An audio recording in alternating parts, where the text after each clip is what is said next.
Oscillator के ऊपर कुछ और एमसीक्यूज देखते हैं एनालॉग सर्किट के अंदर। तो पहला क्या कह रहा है, क्रिस्टल ऑसिलेटर एक तरीके का ऑसिलेटर है, is a constant frequency oscillator. तो ये बहुत इसकी इंपॉर्टेंट प्रॉपर्टी कि क्रिस्टल ऑसिलेटर जो होता है वो कांस्टेंट फ्रीक्वेंसी ऑसिलेटर ही होता है। और उसके पास क्या होता है, किस वजह से वो कांस्टेंट फ्रीक्वेंसी होता है, उसका जो क्यू होता है, क्यू फैक्टर, वो काफ़ी हाई होता है। हाई क्यू की वजह से एक क्रिस्टल ऑसिलेटर एक कांस्टेंट फ्रीक्वेंसी ऑसिलेटर होता है। और जब भी हमें एक कांस्टेंट फ्रीक्वेंसी ऑसिलेटर की ज़रूरत है तो हम क्रिस्टल ऑसिलेटर को यूज़ करेंगे। तो ये तो क्रिस्टल हो गया। उसके बाद ये हमारा क्रिस्टल ऑसिलेटर है CLR, और फिर इधर C कॉलपिट्स ऑसिलेटर है। तो वो किस मोड में हमारा वर्क करता है, तो वो क्लास C मोड में वर्क करता है कॉलपिट्स ऑसिलेटर। तो C से कॉलपिट और C से क्लास C। इसकी फ्रिक्वेंसी हमारी, इसमें अगर देखा जाए तो दो कैपेसिटर है, एक हमारा इंडक्टर है, तो F=1/2 pi root C1 + C2 upon L into C1 into C2। तो ये जो क्या है C1 C2 upon C1 + C2, ये हमारा क्या है कि C जब पैरेलल है, C1 पैरेलल C2 है, तो ये हमारा निकल के आता है। तो वही चीज़ हमने यहाँ पे यूज़ करी है। नेक्स्ट उसके बाद क्या कह रहा है 85, यहाँ पे क्या कह रहा है कि UJT हमारा रिलैक्सेशन ऑसिलेटर है। The value of RBV is 5 kilo ohm. Okay, and stand off ratio N=0.6 at IE=0। The value of RB2, तो ये हमें दिया गया है, ये RB2 है, ये RB1 है, और हमसे पूछा क्या है कि वैल्यू ऑफ RB2, एक हमें दे दिया है, ये जो RB लिखा है ये मान लो RB1 है, तो एक जो ये 5 किलो ओम है, ये दूसरा वाला हमसे पूछा है, और स्टैंड ऑफ रेशियो में दिया है 0.6। तो यहाँ पे फॉर्मूला जो लगेगा वो ये लगेगा कि η=RB1 अपॉन RB1 + RB2, और RBB जो होता है तो वो दोनों का सम होता है, वो हाँ वो RBB ही दिया है हमको। ओके, RBB दिया है, ये क्या है, दोनों रजिस्टर का सम, ये टोटल रजिस्टर में दिया है। तो अगर एक हम निकालेंगे तो दूसरा तो फिर निकाल ही लेंगे। ओके, तो RBB इज RB1 + RB2, η ये, तो यहाँ पे हम क्या कर देंगे कि 0.6, ये जो यही हमारा स्टैंड ऑफ रेशियो है, ठीक है, η=RB1 अपॉन RB2, ये करके हमने किया। तो 0.6 RB1 upon S kilo ohm, ये जो टोटल है। तो यहाँ से हमने क्या निकाला कि RB1 जो निकाला वो 3 किलो ओम आ गया। ओके, ये S का मतलब है RBB, ये जो S है ये टोटल है। ओके, जो कि हमको दिया है 5 किलो ओम। ओके, तो ये RB1 हम यहीं से निकालेंगे तो ये क्या हो जाएगा 0.6 इंटू आपका 5, तो ये क्या दे देगा 3 किलो ओम दे देगा। 3 किलो ओम इसने ये दे दिया। अब एक 3 है तो दूसरा 5 में से कितना बचा 2 किलो ओम, तो एक 3 किलो ओम है, एक 2 किलो ओम है। वो यही कहने का उसका मतलब है कि ये जो 0.6 को बांटा हुआ है हमने, मतलब ये 5 किलो ओम जो है उसको 2 हिस्सों में बांटा, एक 0.6वां हिस्सा है, एक 0.4 है। तो ये 3 किलो ओम हो गया, ये 2 किलो ओम हो गया, तो दूसरा वाला हमारा 2 किलो ओम हो गया। तो कुल मिला के ये बात थी, लगभग समझ में आ गई होगी, दो रजिस्टेंस है, दोनों को बांटा हुआ है। स्टैंड ऑफ रेशियो ये बताता है कि RB1 कितना है टोटल में से। उसके बाद आता है कि as compare to oscillators inverter provide, inverter क्या होता है, लो फ्रीक्वेंसी आउटपुट प्रोवाइड करता है, और ऑसिलेटर हमारे हाई फ्रीक्वेंसी पे वर्क करते हैं। मेन ये डिफरेंस है दोनों के बीच में। फिर आता है 89, for the various type of oscillators the correct statement is. तो हमारे क्रिस्टल ऑसिलेटर जो होते हैं उनका सबसे ज़्यादा क्यू की जो वैल्यू होती है वो हाईएस्ट होती है। ये हमारा करेक्ट स्टेटमेंट है, ये crystal oscillator highest Q have highest Q, बाकी गलत हो गए सारे। उसके बाद और कितना होता है, ये लगभग 1 लाख के करीब, हाँ 1 लाख होता है हमारा। उसके बाद आता है, पहले इधर से देखते हैं 92, which among the following types of material of the materials generates an electrostatic charge और voltage upon applying mechanical force. तो मैकेनिकल फोर्स अप्लाई करने पे इलेक्ट्रोस्टैटिक चार्ज या फोर्स जनरेट होता है। तो ऐसा पीजो इलेक्ट्रिक मटेरियल करते हैं, आप उसको उस पर प्रेशर डालेंगे, ठीक है, प्रेशर डालेंगे ऊपर से तो वो हमारा इलेक्ट्रिसिटी जनरेट करेगा। जैसे एक मटेरियल है, ऊपर से आप इस पर खड़े हो गए या प्रेशर डाला हुआ किसी तरीके से मैकेनिकल फोर्स लगाया तो फिर ये इलेक्ट्रिसिटी जनरेट करेगा। अगर इसमें हमने कोई चीज़ कनेक्ट करी है तो पीजो इलेक्ट्रिक मटीरियल होते हैं। क्वार्ट्ज और रोसेल सॉल्ट जो है हमारा are categorise under dash group of piezo electric material. दोनों ही पीजो इलेक्ट्रिक मटीरियल है और नेचुरल टाइप के हैं, कौन से, क्वार्ट्ज और रोसेल सॉल्ट। उसके बाद आता है 94 कि the oscillator with the best frequency stability and accuracy. जो ऑसिलेटर सबसे अच्छा फ्रीक्वेंसी स्टेबिलिटी शो करता है और एक्यूरेसी जिसकी अच्छी, तो हमने ऊपर पढ़ा था कि जहाँ पे जो हमारी फ्रीक्वेंसी है ऑसिलेटर की वो कांस्टेंट रहती है, तो हमारा क्रिस्टल ऑसिलेटर में रहती है। तो क्रिस्टल कंट्रोल ऑसिलेटर हमारा बेस्ट होता है। और इसका क्वालिटी फैक्टर भी हमने पढ़ा है कि काफ़ी हाई होता है। उसके बाद क्वेश्चन नंबर 90 की हार्टले ऑसिलेटर का उपयोग डैश पैदा करने में होता है। तो हार्टले ऑसिलेटर हमारा रेडियो फ्रिक्वेंसी पैदा करने में होता है, रेडियो आवृत्ति मतलब रेडियो फ्रिक्वेंसी, ठीक है, आरएफ के लिए हमारा कौन सा होता है, हार्टले ऑसिलेटर यूज होता है रेडियो फ्रिक्वेंसी के लिए। तो वही चीज़ यहाँ पे है कि हार्टले ऑसिलेटर एक एलसी ऑसिलेटर होता है जिसमें 2 इंडक्टर होते हैं और 1 कैपेसिटर होता है। ओके, जैसा कि हमने कॉलपिट्स में देखा था, उसमें 2 कैपेसिटर थे। ये जो रूट ये वाला ये कॉलपिट था ना, इसमें 2 कैपेसिटर हैं, 1 इंडक्टर है। ये भी एलसी ऑसिलेटर है, ठीक है, ये भी एल और सी ऑसिलेटर है कॉलपिट्स। और हार्टले भी है, पर यहाँ पे 2 इंडक्टर हैं और 1 कैपेसिटर है, और यहाँ पे सीधे से इंडक्टर का हमने वहाँ पैरेलल किया था कैपेसिटर का, यहाँ पे सीधे से सम कर दिया है। ओके, तो यहाँ से ये चीज़ निकल के आती है कि कॉलपिट और हार्टले में ये चीज़ मैच करती है कि ये अगर हार्टले है, ये कॉलपिट्स है, यहाँ एल सी, तो यहाँ अगर देखा जाए तो यहाँ पे 2 एल हैं, 1 सी है, यहाँ पे 1 एल है, 2 सी है। ओके, और ये दोनों कैसे होते हैं, पैरेलल में होते हैं, और यहाँ के दोनों वो हमारा सीरीज में होते हैं, तो डायरेक्ट ऐड हो जाएंगे, ये वो हो जाएंगे। तो हार्टले कॉलपिट एक दूसरे का कॉम्प्लीमेंट टाइप का कह सकते हैं। तो यहाँ पे फ्रिक्वेंसी 1/2 पाई, अच्छा 1/2 पाई तो हमेशा आता ही आता है। उसके बाद हमारा रूट के अंदर L1 + L2 × C, तो ये सारे फ्रिक्वेंसी के फॉर्मूले हमें याद होने चाहिए, हार्टले हो, कॉलपिट हो, जो भी हो, ये सारे हो गए। उसके बाद 91 पे आते हैं कि एक रिलैक्सेशन ऑसिलेटर है इज वन विच, जिसके पास या फिर जो प्रोड्यूसेस नॉन साइनसोइडल आउटपुट। तो रिलैक्सेशन टाइप का ऑसिलेटर जो होता है हमारा, वो नॉन साइनसोइडल आउटपुट जनरेट करता है। ओके, अगर नॉन साइनसोइडल आउटपुट चाहिए हमें, तो हमें रिलैक्सेशन ऑसिलेटर को यूज़ करना चाहिए।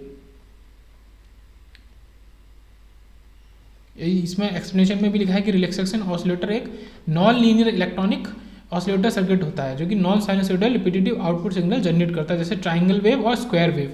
मतलब अगर हमें ट्राइंगल स्क्वायर वेव जनरेट करानी है जो नॉन साइनसोइडल है, ठीक है, मतलब ट्राइंगल वेव या स्क्वायर वेव, तो वो हमारा एक रिलैक्सेशन ऑसिलेटर कर सकता है। बाकी ऑसिलेटर साइनसोइडल वेव ही जनरेट करते हैं।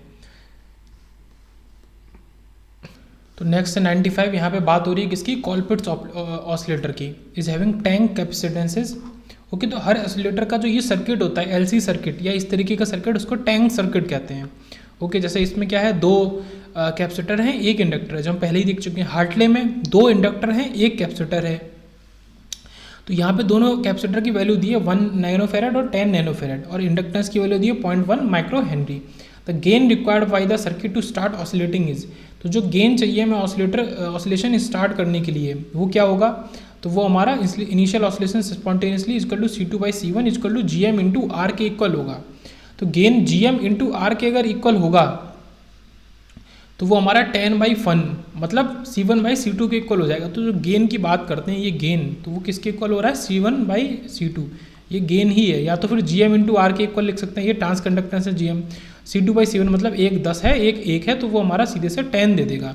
तो गेन 10 हो जाएगा। मतलब इसमें जो क्वेश्चन में जो 10 नैनोफेरेड और 1 नैनोफेरेड है, बस इन्हीं का रेशियो 10/1 इज आंसर गेन। उसके बाद आते हैं 98 पे कि इलेक्ट्रॉनिक 2 लित्र मतलब ऑसिलेटर डैश होता है, तो प्रत्यावर्तित जैसा ही होता है। अरे ये तो हिंदी में, उसको छोड़ दो। फिर आता है 99 विच of the following oscillators use for generation of high frequency signal. तो कौन सा ऑसिलेटर बहुत ज़्यादा हाई फ्रीक्वेंसी सिग्नल बनाने के लिए, तो एलसी ऑसिलेटर जो होते हैं हमारे, ओके, अलग अलग तरीके के होते हैं। आरसी फेज शिफ्ट ऑसिलेटर होता है, ब्लॉकिंग ऑसिलेटर, वीन ब्रिज। तो जो एलसी ऑसिलेटर होते हैं जो कि हमने देखे भी, एक हार्टले है जिसमें 2 इंडक्टर हैं, एक कॉलपिट है जिसमें 2 कैपेसिटर हैं, ये दोनों हाई फ्रिक्वेंसी सिग्नल को जनरेट करने के लिए किए जाते हैं। आरसी ऑसिलेटर जो होता है लो एंड मीडियम फ्रिक्वेंसी पर निर्भर करता है। तो जहाँ पे एल नहीं है, केवल सी है, ठीक है, आर के संग सी है, तो वो लो फ्रिक्वेंसी, लो और मीडियम के लिए हो गया आरसी ऑसिलेटर्स। उसके बाद आता है 96 the lower cut off frequency of the transistor. इस ट्रांजिस्टर की लोअर कट ऑफ फ्रिक्वेंसी की अगर बात करें तो ये ट्रांजिस्टर एक तरीके का ऑसिलेटर की तरह काम कर रहा है। ओके, इसमें पॉजिटिव फीडबैक हमने दिया गया है, तो ये इसकी जो फ्रिक्वेंसी होगी 1/2 पाई, ये आर और सी, जो ये आर और सी इसमें इस्तेमाल हो रहे हैं, इनका प्रोडक्ट कर देंगे तो 1/2 पाई R1 C1। ये गिवन है डायग्राम से। ओके, ये 3K है और ये 10 माइक्रोफैरेड है। बी वैल्यू लगा दी तो आंसर आ गया 5.3 हर्ट्ज। तो केवल इतनी फ्रिक्वेंसी, ठीक है, बहुत ही लो फ्रिक्वेंसी है ये। और ये हमारा फॉर्मूला है, FL = हमारा 1/2 पाई R1 C1। उसके बाद 100 पे आते हैं कि in an under damped parallel RLC network. Okay, under damped है, पैरेलल है, आरएलसी नेटवर्क है, the time constant associated with the decaying sinusoidal oscillation is.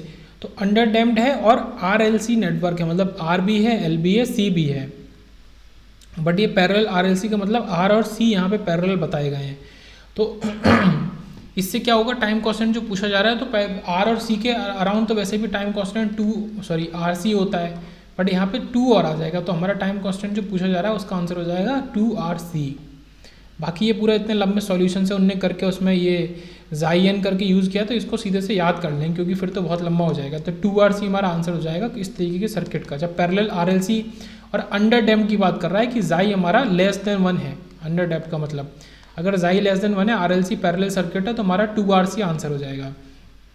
उसके बाद 97 की in an oscillator if amplifier gain A without feedback is 1 + RF/R without feedback and gain beta of the feedback network is, और beta जो है वो with feedback का gain है, तो 1 वो ये है 3 + j, ठीक है, ω/RC - 1 ω/RC इस तरीके से। देन तो फिर सही क्या है, तो यहाँ पे सीधे से हमें ये देखना है कि जो गेन विद फीडबैक है तो उसका मैग्नीट्यूड 1/3 के इक्वल है।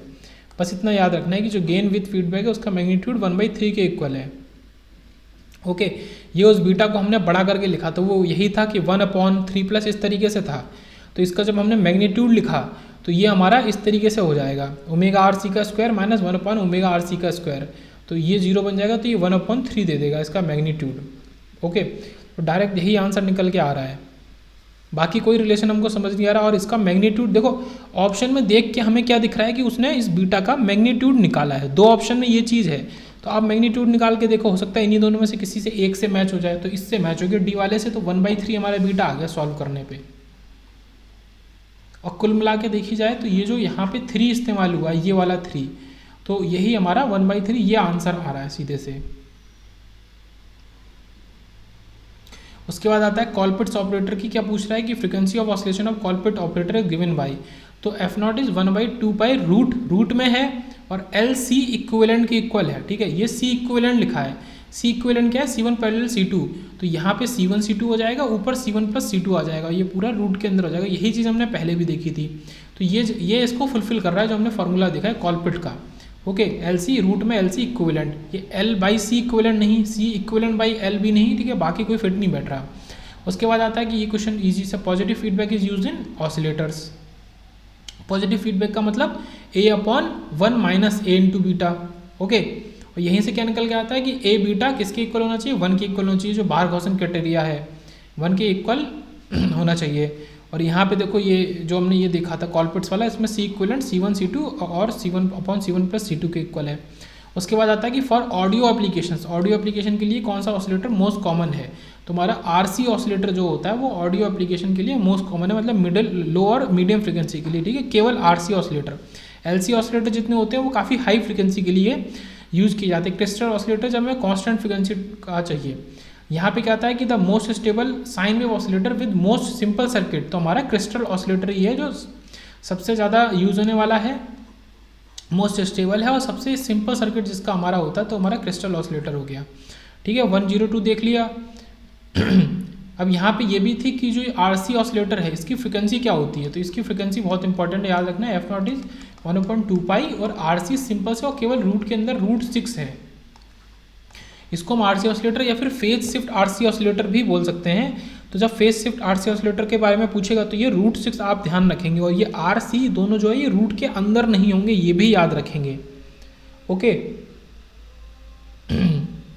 बाकी क्वेश्चन ये बचा है, voltage control oscillator use for, तो जो VCO होता है, VCO आपने डिवाइस का नाम सुना होगा जिन्होंने इलेक्ट्रॉनिक्स की लैब में गए हैं, चीज़ें देखी हैं, तो VCO जो होता है वो हमारा VCO वोल्टेज कंट्रोल्ड ऑसिलेटर होता है, वो एक तरीके का ऑसिलेटर है, वोल्टेज कंट्रोल्ड है, इसलिए उसका नाम VCO पड़ गया। इज यूज फॉर, तो किस लिए यूज होता है, तो डिकोडिंग FM सिग्नल, तो VCO की मदद से हम डिकोड कर सकते हैं FM सिग्नल को या FM को, ठीक है, FM जो फ्रिक्वेंसी मॉड्यूलेशन पढ़ते हैं कम्युनिकेशन के अंदर।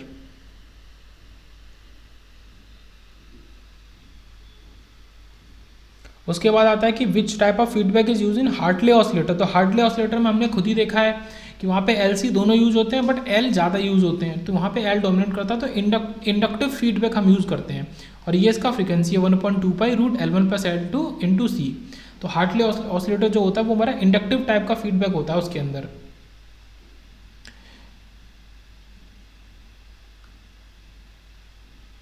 उसके बाद आते हैं 1010 पे कि at the resident frequency of in an LC circuit. LC circuit में रेजिडेंट फ्रीक्वेंसी पे क्या होता है, करंट मैक्सिमम होती है।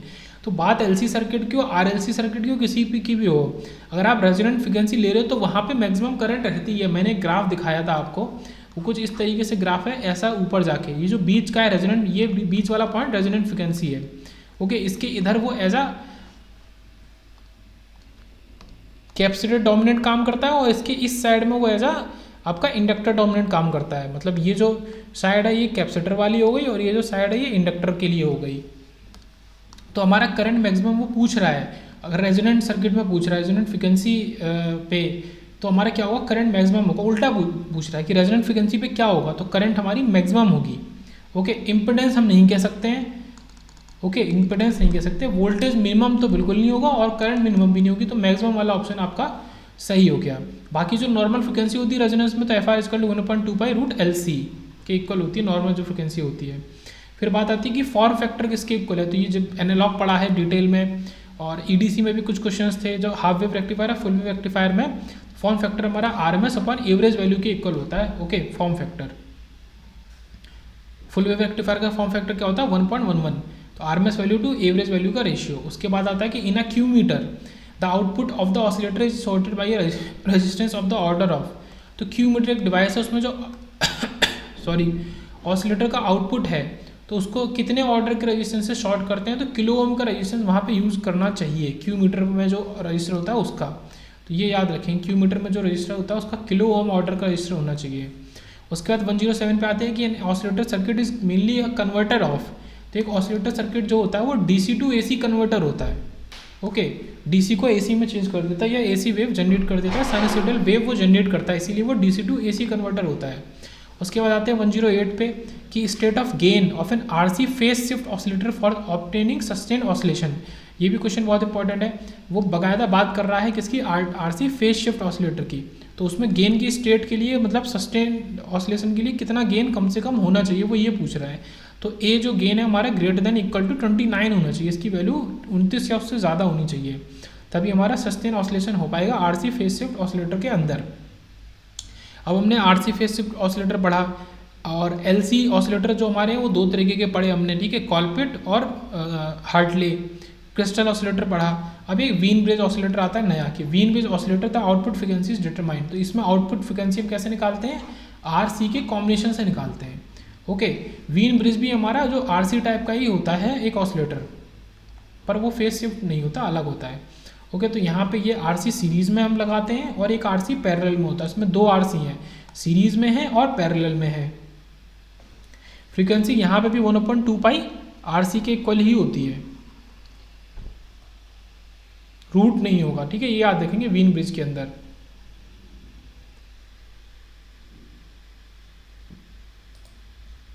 नेक्स्ट देखते हैं, तो विच of the following bridge is frequency sensitive.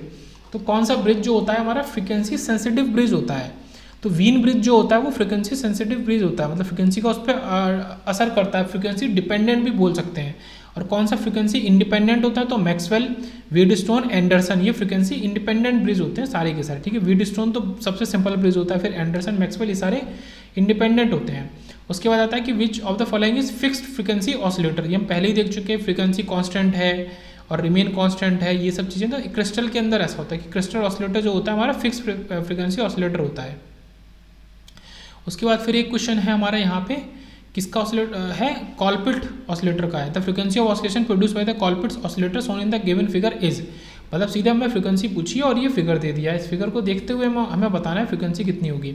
इसमें एक ये एल है हमारा 0.6 माइक्रो हेनरी, एक ये सीसी है 10 माइक्रो फेरेड, एक C1 अलग है, C2 अलग है और ये R अलग है। और ये हमारा जो L है ये तो अलग हो गए, ये जो ऊपर वाले हैं इससे हमें मतलब नहीं है फ्रीक्वेंसी के लिए। मेन जो हमारा ये सर्किट है, ये नीचे वाला हमारा ये हो गया और ये L हो गया, दोनों C1 C2 और L। तो ये इन्होंने बाकायदा वैल्यू ही लिख के दिए, देखो C1 C2 की ये वैल्यू दे दी है, यहाँ पे L की ये दे दी है, इसको यूज़ करके करना है। तो बहुत इजी हमने सीखा है कि 1/2 पाई रूट L और C का इक्विवेलेंट, C का इक्विवेलेंट क्या है, C1 C2 upon C1 plus C2। तो ये जो दोनों हैं इनको यूज़ करना है, 0.001 माइक्रोफेरेड और 0.01 माइक्रोफेरेड। तो ये सॉल्व करके कुछ यह दे देगा वैल्यू। अब ये वैल्यू दे देगा तो इसी वैल्यू को हमें यहाँ पे रखना है, और ये कौन सी वैल्यू है, एल 100 माइक्रोफेरेड ने यहाँ रख दिया, सॉल्व होके आ गया 528 किलो हर्ट्ज़। तो इस तरीके से 528 किलो हर्ट्ज़ इस कॉलपिट ऑसिलेटर का फ्रीक्वेंसी आ गया। उसके बाद लास्ट क्वेश्चन है ऑसिलेटर में कि R = 51 किलो ओम दे दिया है। उसके बाद कह रहा है कि सी भी दे दिया है इतना microfarad, and the resonant frequency of a Wien bridge oscillator. ठीक है, अब वीन ब्रिज ऑसिलेटर की रेजोनेंट फ्रीक्वेंसी पूछिए तो इसका तो सिंपल है 1/2 पाई RC। ठीक है, इसमें कोई रूट नहीं है, तो 1/2 पाई और RC, तो ये 2 पाई, ये R की वैल्यू और ये C की वैल्यू जो मैं क्वेश्चन में दी थी। ओके, R 51 किलो ओम, ये 0.001 माइक्रोफेरेड, तो यही हमने लगा दिया। ठीक है, ये क्या है, ये क्या है 51 किलो ओम, ये क्या है 0.001 माइक्रोफेरेड। ये सॉल्व करके आ गया हमारा 3120.7 हर्ट्ज़। ओके, तो ये हमारा ऑप्शन सी हो गया।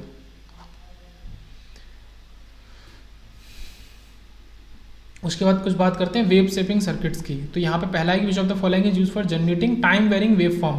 तो time varying wave form generate करने के लिए हमें यूजेटी का इस्तेमाल करना पड़ता है, जो कि यूनिपोलर जंक्शन ट्रांजिस्टर है। बाइपोलर हमारा हो गया, जिसमें जो हमारे चार्ज कैरियर है वो दो तरीके के यूज़ होते हैं, होल और इलेक्ट्रॉन। यहाँ पे केवल एक ही तरीके का यूज़ होगा। तो टाइम वेरिंग वेव फॉर्म की अगर बात कर रहे हैं कि वेव फॉर्म है पर टाइम वेरिंग है, तो हम यूजेटी को यूज़ करेंगे। उसके बाद आता है कि rectangular pulse is pass through an low pass filter, the response is. अगर एक लो पास फिल्टर से एक रेक्टेंगुलर पल्स को हम पास करेंगे तो हमें आउटपुट में क्या मिलेगा, ट्रायंगुलर फंक्शन मिलेगा। काफ़ी मतलब अच्छा क्वेश्चन है, इंपॉर्टेंट क्वेश्चन है कि एक लो पास फिल्टर से रेक्टेंगुलर को पास करके वो एक तरीके का कैसे काम कर रहा है, वो इंटीग्रेटर की तरह काम कर रहा है। एक रेक्टेंगुलर को ट्रायंगुलर फंक्शन एक इंटीग्रेटर ही बनाता है। उसके बाद बात करते हैं 120 की, कि a circuit in which the output is the ramp pulses for an input of square pulses. कि कौन सा सर्किट है जिसके आउटपुट में रैम्प पल्सेस मिले और इनपुट में हम स्क्वायर पल्सेस दें। तो स्क्वायर को रैम्प, या फिर ये रैम्प मतलब कुछ ट्रायंगुलर टाइप का ही हो गया। तो स्क्वायर पल्सेस को ट्रायंगुलर कौन बनाएगा, तो एक इंटीग्रेटिंग सर्किट बनाएगा, जैसे कि मैंने अभी ऊपर बात करी थी विद लो RC। यहाँ पे दो ऑप्शन है इंटीग्रेटिंग के, हाई RC और लो RC। तो लो RC वाला ही हमारा एक स्क्वायर पल्स को रैम्प पल्स में चेंज कर देगा।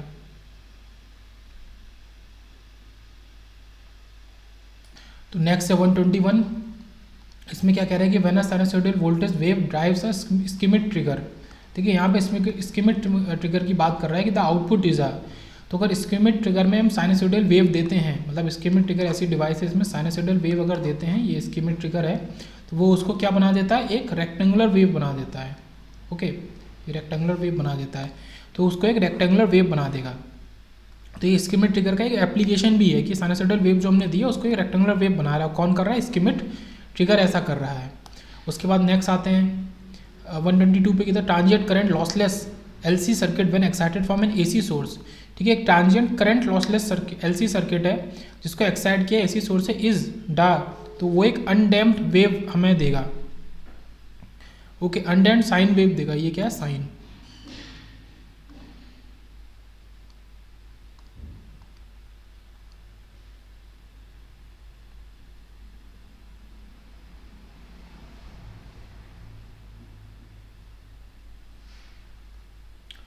ओके, तो transient current lossless LC circuit, उसको जब AC सोर्स से एक्साइट करेंगे तो यही हमारा जो लॉसलेस AC सर्किट है वो एक अनडैम्प्ड साइन वेव देगा। तो ये थोड़ा अलग तरीके का MCQ है, मैं तो कहूँगा मतलब नॉर्मल नहीं है। तो साइन वेव भी कैसी, अनडैम्प्ड साइन वेव देगा। उसके बाद आते हैं 125 पे, कि निम्नलिखित में से कौन सा अंकीय संकेत डिजिटल सिग्नल प्रदान करता है। तो स्क्वायर वेव जो है वो डिजिटल सिग्नल हमारा प्रदान करता है। मतलब स्क्वायर वेव का क्या मतलब है, या तो वो हाई होगा या लो होगा। तो ये हाई 1 के लिए, फिर ये 0, फिर ये इस तरीके से। तो ये हमारा स्क्वायर वेव, मतलब डिजिटल सर्किट्स की अगर वेव आपको बनानी है तो केवल स्क्वायर वेव के थ्रू ही आप दिखा सकते हैं उन्हें। उसके बाद जैसे पहले 124 देख लेते हैं कि if the rectangular input is applied to the adjoining circuit it produces. अगर ये सर्किट, ये जो सर्किट हमें दिया है, ये क्या है, एक तरीके का डिफरेंशिएटर सर्किट है।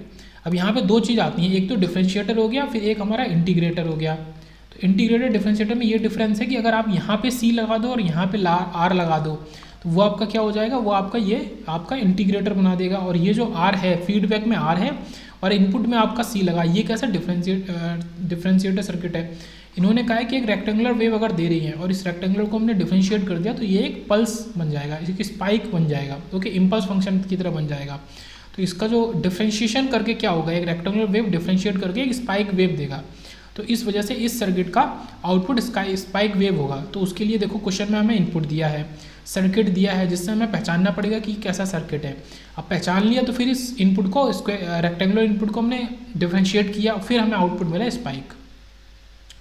उसके बाद आते हैं क्वेश्चन नंबर 126 पे कि if a capacitance is charge by a square wave, एक कैपेसिटेंस को एक स्क्वायर वेव से चार्ज कर दिया, ठीक है, square wave current source, then the voltage across the capacitor will be, तो उस कैपेसिटर पे वोल्टेज कितना होगा, तो वो चार्ज होकर हमें वो एज एन इंटीग्रेटर काम करेगा, तो वो उसको ट्रायंगुलर वेव बना देगा।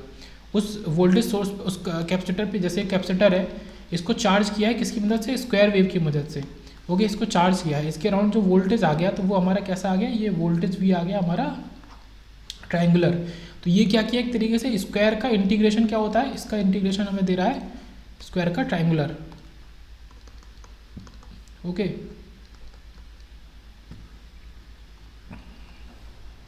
उसके बाद आता है 123 कि if cut in voltage and forward resistance of each diode in the adjoining figure are 0.7 volt and 1 ohm respectively. दो चीज़ें दी हैं, एक तो कट इन वोल्टेज दिया है एक डायोड का, और फॉरवर्ड रेजिस्टेंस दिया है। The current through the 48 ohm resistor is, मतलब इस जो फिगर है इसमें जो डायोड है सारे के सारे हमारा 0.7 कट इन वोल्टेज है उनका, और 1 ओम उसका इंटरनल रेजिस्टेंस है। अब वो पूछ रहा है कि current through the 48 ohm resistor क्या होगा। तो इसमें क्या करेंगे कि हम ये देख लेंगे कौन कौन से हमारे ऑन होंगे। अब देखो ये P है, ये P है, ये N है, ये पॉजिटिव है, तो ये वाला डायोड तो ऑन हो जाएगा हमारा। कब ऑन होगा, 0.7 वोल्ट पे ऑन होगा, और इसके अराउंड वोल्टेज क्या हो जाएगा 0.7। ये ऑन होगा उसी मूवमेंट पे, ये तो ऑन हो गया, बट ये N है, ये ऑफ रहेगा, तो ये वाला कभी ऑन नहीं होगा डायोड। तो कुछ इस तरीके से पाथ बनेगा, ये ऐसे बना, फिर इस रेजिस्टेंस के थ्रू, और फिर ये भी ऑन हो जाएगा। तो कुछ इस तरीके से पाथ हमारा ये बन जाएगा, ओके। ये हमारा पाथ बन गया सर्किट का, ये हमारा बैटरी आ गई, और यहाँ पे ये वाला भी आपका कोई काम का नहीं। तो इस पाथ में, इस पूरे पाथ में हम KVL लगाएंगे। वही हमने लगाया है कि 8 वोल्ट माइनस 2 इंटू 0.7, मतलब दो यहाँ पे डायोड आ रहे हैं, दोनों का वोल्टेज क्या है 0.7 upon total resistance 48 plus 2 into 1 जो कि 1 ओम एक उसका रजिस्टेंस है। इस तरीके से मतलब total voltage 8 minus 2 into 0.7, total resistance 48 plus 2 into 1, solve होकर आ गया 132 एम्पेयर। तो इस 48 ओम रजिस्टेंस से हमारा कितना जाएगा, ठीक है, ये सब मैं हटा देता हूँ, 132 मिली एम्पेयर यहाँ से करंट फ्लो करेगी। तो मैंने सर्किट वो तो बना के दिखाई, पाथ हम कौन सा फॉलो करेंगे, ये पाथ फॉलो करेंगे, ओके। फिर आते हैं 127 पे कि if tau is the time constant and omega is the applied frequency, a low pass RC filter, एक लो पास आरसी फिल्टर है, X as a pure integrator when. तो जैसे हमने ऊपर भी देखा था कि जहाँ पे एक लो पास फिल्टर था तो वो एज ए इंटीग्रेटर काम कर रहा था। कहाँ पे था, ये वाला भी था, और ये देखो ये वाला सर्किट था कि it is an integrating circuit, ये वाला कि it is an integrating circuit will low हमारा आरसी की वैल्यू है। और मेरे हिसाब से एक क्वेश्चन और भी था, ये था, हाँ 119 था। इसमें क्या बात हो रही थी कि रेक्टेंगुलर पल्स पास थ्रू है लो पास फिल्टर, तो वो उसको ट्रायंगुलर बना दे रहा है। तो एक लो पास फिल्टर कैसे काम कर रहा है, एज ए इंटीग्रेटर काम कर रहा है। तो वही बात इन्होंने यहाँ पे बोली है 127 में कि ये रहा कि एक लो पास आरसी फिल्टर है तो वो एज एन इंटीग्रेटर काम करेगा, लेकिन कब, जब हमारा जो ओमेगा जो है फ्रीक्वेंसी और टाउ है टाइम कांस्टेंट, इनके बीच में क्या रिलेशन हो, तो वो एक लो पास फिल्टर क्या है, एज एन इंटीग्रेटर काम करेगा, एज एन इंटीग्रेटर। तो ऐसा कब होगा वो हमें रिलेशन बताना है, वो इंपॉर्टेंट है। ओमेगा टाउ जो है हमारा बहुत बड़ा होना चाहिए, फ्रीक्वेंसी और टाइम कांस्टेंट जो उसका जो प्रोडक्ट है वो काफ़ी ज़्यादा बड़ा होना चाहिए, ठीक है, लार्ज होना चाहिए, किससे, हमारे 1 से बहुत बड़ा होना चाहिए, तब हमारा ये है एक low pass filter as an integrator काम करेगा। और लो पास फिल्टर हमारा क्या है आर, और शंट में मतलब किसके थ्रू आउटपुट ले रहे हैं वो हमारा सी है, इसके थ्रू हम वी आउट ले रहे हैं, ये लो पास फिल्टर है। उसके बाद बात करते हैं पहले 128 की कि in a sample and hold circuit, एक तरीके का ये भी सर्किट होता है sample and hold circuit, the voltage across the capacitor, ठीक, कैपेसिटर के around voltage changes by dash during hold time. तो होल्ड टाइम के अराउंड कितना बदलेगा, तो 50% बदलेगा हमारा सैंपल एंड होल्ड सर्किट में। तो ये हमें याद रखना है कि सैंपल एंड होल्ड सर्किट में होल्ड टाइम के दौरान मतलब होल्ड टाइम मतलब आपको 50% ही टाइम होता है। ये ग्राफ जो है 50% ऊपर उठा और फिर वहाँ से नीचे गिर गया, ऐसे ही आउटपुट में 50% नीचे गिरा, 50% ऊपर उठ गया। तो ये 50% पे ही काम करता है। मतलब कुल मिला के बोला जाए तो आप ऐसे इसको समराइज कर सकते हैं कि सैंपल एंड होल्ड सर्किट, ठीक है, इसमें होल्ड टाइम जो भी टाइम हो 50%। ओके, उसके बाद आता है 131। यहाँ पे क्या कह रहा है कि अब 1 microsecond pulse can be converted into a 1 millisecond pulse by using, मतलब हमें पल्स का अगर स्ट्रेचिंग करनी है, ठीक है, ये बहुत ही इंपॉर्टेंट एमसीक्यू है। और पल्स स्ट्रेचर की तरह भी इसको जाना जाता है, पल्स स्ट्रेचर, पल्स को खींचने वाला, TCHER, ठीक है, जो भी है। तो हमारा जो मोनोस्टेबल मल्टी वाइब्रेटर होता है MMV, ठीक है, मोनोस्टेबल मल्टी वाइब्रेटर MMV, ये एक तरीके का पल्स स्ट्रेचर होता है, पल्स को खींच देता है। अगर आपको किसी भी क्वेश्चन में कभी भी पूछा जाता है कि 1 माइक्रोसेकेंड या कुछ भी जो पूछा जा रहा है उसकी ड्यूरेशन कम है और जितना बनाने को बोल रहा है उसकी ड्यूरेशन ज़्यादा है, मतलब कि हमने एक मोनोस्टेबल मल्टी वाइब्रेटर को यूज़ किया होगा तभी हम ऐसा कर सकते हैं। तो ये मैंने बता दिया कि इसको पल्स स्ट्रेचर की तरह माना जाता है। उसके बाद आता है 129 की, a triangular wave shape is obtained by, देखो ट्रायंगुलर को कैसे ऑब्टेन कर देते हैं, यहाँ 2 में डिफरेंशिएशन दिया है, 2 में इंटीग्रेशन दिया है। तो ट्रायंगुलर वेव को हमने बार बार देखा, रेक्टेंगुलर या फिर स्क्वायर वेव को जब आप इंटीग्रेट कर दोगे तो आपको ट्रायंगुलर वेव मिल जाएगी। उसके बाद आते हैं इधर, which of the following multi vibrator is referred to as free running multi vibrator, कौन सा मल्टी वाइब्रेटर हमारा कैसा होता है, फ्री रनिंग होता है, ये हमें बताना है। तो अस्टेबल मल्टी वाइब्रेटर जो होता है, जो अस्टेबल होता है उसमें एक भी स्टेबल स्टेट नहीं होती, क्वाजी स्टेट्स होती हैं, क्वाजी स्टेबल होती हैं, तो वो हमारा अस्टेबल हो गया। और एक हमारा मोनोस्टेबल हो गया, एक बाई स्टेबल हो गया, उसमें 2 स्टेट है, इसमें 1 स्टेट है। ये केवल स्टेबल लिखा है, लगभग ये मान लो मोनोस्टेबल मल्टी वाइब्रेटर ये बोला जा रहा है। तो जो अस्टेबल मल्टी वाइब्रेटर होता है वो फ्री रनिंग होता है। ओके, तो ये याद रखेंगे, free running astable multi vibrator, ये तो हो गया। और ये भी लिखा है कि फ्री रनिंग ऑसिलेटर कहा जाता है और 2 क्वाजी स्टेबल स्टेट रखता है, जो मैंने बताया। ओके, फिर आते हैं ऊपर वापस, ये पहला तो हमने देख लिया था, ठीक है, 1 माइक्रोसेकंड को 1 मिलीसेकंड में पल्स स्ट्रेचर हमने यूज़ किया है। सेकंड में क्या कहता है, विच of the following circuit is use for production of delays, अगर हमें डिले प्रोड्यूस करना है, डिले प्रोड्यूस करना है मतलब वही है कि पल्स को स्ट्रेच करना है और देर तक के लिए, तो वो हमारा एक ही चीज़ कर सकता है, MMV मोनोस्टेबल मल्टी वाइब्रेटर हमारा डिले भी इंट्रोड्यूस कर सकता है। उसके बाद आता है कि PDM is generated by employing, PDM को कैसे हम जनरेट करते हैं, by employing monostable multi vibrator. Okay, तो PDM को अगर उत्पन्न करना है तो यहाँ हमें मोनोस्टेबल मल्टी वाइब्रेटर का यूज़ करना है, और इसको हम 1 शॉट मल्टी वाइब्रेटर भी कहते हैं। तो इसके बहुत सारे नाम है, पल्स स्ट्रेचर नाम है, monostable multi vibrator, 1 shot multi vibrator भी कहते हैं इसको। ओके, तो PDM एक चीज़ है, तो उसको जनरेट करने के लिए हमें मोनोस्टेबल मल्टी वाइब्रेटर चाहिए। फिर आता है ड्यूटी साइकिल, ड्यूटी साइकिल बहुत ईजी सी चीज़ है कि ड्यूटी क्या होता है, जितनी देर आपने ड्यूटी करी तो वो टाइम और जो टोटल टाइम, मतलब आपने सिर्फ ड्यूटी साइकिल की बात करें, जैसे आपने 8 घंटा ड्यूटी करी तो 24 घंटे में 8 घंटा करी, तो ये 24 घंटा बाई 8 घंटा, मतलब जितना देर आप ऑन रहे और जितना टोटल टाइम है। तो वही चीज़ है यहाँ पे कि ड्यूटी साइकिल का फॉर्मूला यही होता है कि ये देखो, जितनी देर आप ऑन रहे, जितनी देर डिवाइस ऑन रही और जो टोटल टाइम है, उस टोटल टाइम में जितनी देर आप ऑन थे और जितनी देर ऑफ थे, दोनों को जोड़ दे तो टोटल टाइम आ जाएगा। तो ड्यूटी साइकिल हमारा T on plus upon T on plus T of, इसके इक्वल होता है। फिर आते हैं 135 पे,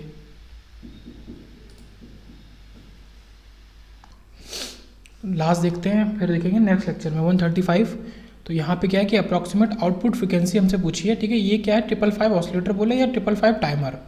तो 555 टाइमर को लेके काफ़ी सारे MCQs ESE इंजीनियरिंग सर्विसेज में पूछे गए हैं और उनमें लगभग यही कॉन्सेप्ट लगता है। और ये फॉर्मूला बहुत इंपॉर्टेंट है कि टोटल टाइम अगर निकालना है तो वो 2 चीज़ों में बटा हुआ है, एक तो 6.693 तो आएगा ही आएगा, एक तो इंटू RA और इंटू C और प्लस फिर 0.693 इसमें भी मल्टीप्लाई हुआ, यहाँ पे कॉमन ले लिया है। तो 555 ऑसिलेटर या टाइमर जैसे आपको दिखे तो ये फॉर्मूला वहाँ पे लगाना है। तो RA इक्वल टू RB दोनों इक्वल दे दिए हमें और C की अलग वैल्यू दी है। तो यहाँ पे 2 रजिस्टर होंगे और एक कैपेसिटर होगा, उनकी वैल्यू आपको दी जाएगी और अप्रॉक्सीमेट आउटपुट फ्रिक्वेंसी पूछी जाएगी। अब फ्रिक्वेंसी के लिए आप अगर टाइम निकाल लेंगे तो उसका रेसिप्रोकल आपको फ्रिक्वेंसी दे देगा। ओके, तो यहाँ पे वही लगा दिया कि ये हमारा 0.693 इंटू ये RA और RB का 2 गुना, ठीक है, ये 2 टाइम्स RB और इंटू ये C पूरा, और ये 10 की पावर 3 इन्हीं रेजिस्टेंस का है क्योंकि किलो ओम है। ओके, इसको सॉल्व करके 9.14 इंटू 10 का -6 आ गया। इसका रेसिप्रोकल लिया तो इसने क्या फ्रिक्वेंसी की वैल्यू दे दी, ये दे दी, ये करीब 109.3 किलोहर्ट्ज आ गई, तो ये हमारा आंसर आ गया। तो ISRO में पूछा है, इंजीनियरिंग सर्विसेज में पूछा है, लेकिन 555 ऑसिलेटर या टाइमर वर्ड वहाँ जरूर होता है क्वेश्चन के अंदर।